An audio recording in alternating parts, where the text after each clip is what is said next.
My name is Emma Johnson, and I'm 29 years old. I grew up in Lagos, Nigeria, but I've been living in Houston, Texas for the past 6 years. I moved here for work, thinking I had left all the complicated parts of my life behind. But nothing could prepare me for the truth I was about to uncover about my family. I was raised by my mother, Grace Johnson, and a man I always called my father, Mr. Daniel Johnson. He was a respected engineer in Lagos, strict but loving. He paid my school fees, came to my school plays, and gave me my first computer. We weren't rich, but we had a good life. My mom ran a small clinic in Surale, and together they made sure I never lacked anything. But even as a child, I always felt something strange. It was nothing I could explain clearly, just a feeling. Like my dad looked at me differently sometimes. Not in a bad way, just distant.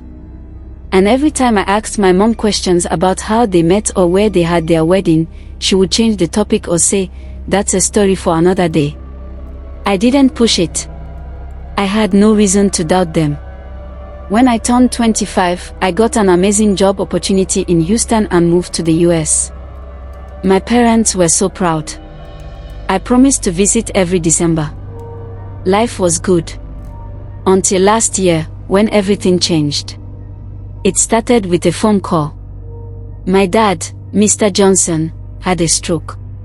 It was serious. I flew home immediately. When I saw him in the hospital, hooked up to machines, barely able to speak, something inside me broke. I held his hand, and he looked at me with tears in his eyes. He whispered, "I'm sorry, Emma." I thought he was talking about not being strong anymore, about being sick. But I was wrong. That night, while I was sitting beside him, my mom pulled me outside. She said, "Emma, there's something I need to tell you before it's too late." I wasn't ready. She took a deep breath and said, "Daniel isn't your biological father." My mind went blank. "What do you mean?" I asked.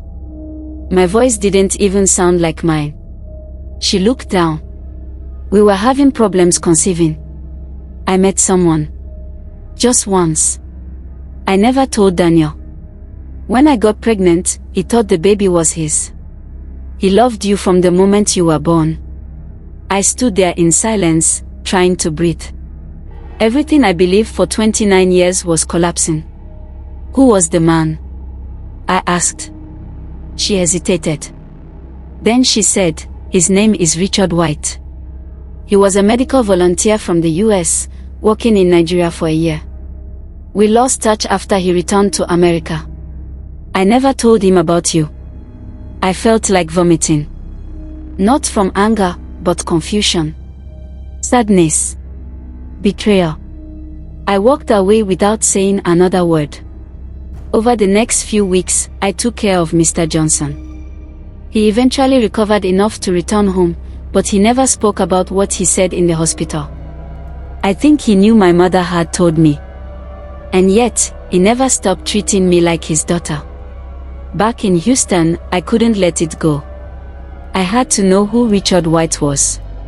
I searched everywhere. Online records, old photos, charity registries. After months of searching, I found a match, Dr. Richard White, now living in Atlanta. I emailed him. Simple, respectful. I explained who I was and asked if he had worked in Lagos in 1995. His reply came 2 days later. "Yes, I did. Are you Grace's daughter?" My heart stopped. He knew my mom. We spoke on a video call the following week. He looked just like me. The same nose. The same eyes. It was like staring into a mirror. I asked him everything. He said he had always wondered about Grace, but never imagined she got pregnant. He was emotional, surprised, but kind. We spoke for hours.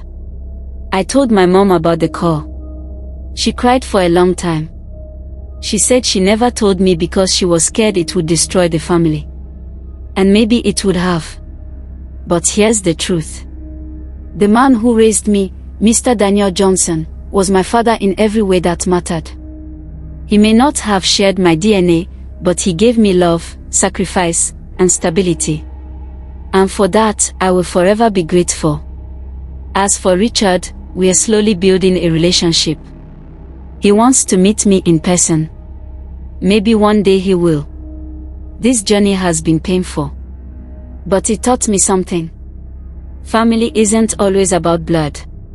It's about love, truth, and the people who never give up on you. If you've ever questioned your roots or faced a truth that shook your world, you're not alone. And to anyone hiding family secrets, know this: the truth may hurt, but it also heals. Thank you for listening to my story.